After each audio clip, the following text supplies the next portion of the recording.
40,000 دولار اختفوا في الهواء. القصة بدأت لما الاتحاد التونسي أعلن بكل شفافية إن طاقم التحكيم الأجانب بيتكلف 16,000 دولار بإقامة VIP، بتذاكر الطيران، بالبدلات. الأهلي طلب من اتحاد الكورة حكام أجانب لماتشين بيراميدز والزمالك. اتحاد الكورة طلب من الأهلي 70,000 دولار للمباراة الواحدة. الأهلي عمل استعلام عن قيمة طقم التحكيم من الدوري الإنجليزي. طلعت قيمة التحكيم 6000 دولار للطقم كامل. الأهلي بدأ يحسب ضعف الراتب بإقامة VIP، بتذاكر الطيران، بالبدلات.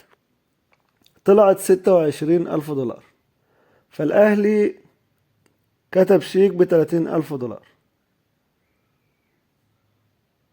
دلوقتي اتحاد الكورة بياخد 40,000 دولار في الهوا. ال40,000 دولار دي بتروح لمين ومين اللي بياخدها؟ فالأهلي بيجهز مذكرة عشان يبدأ يفضح فساد اتحاد الكرة المصري ولجنة الحكام.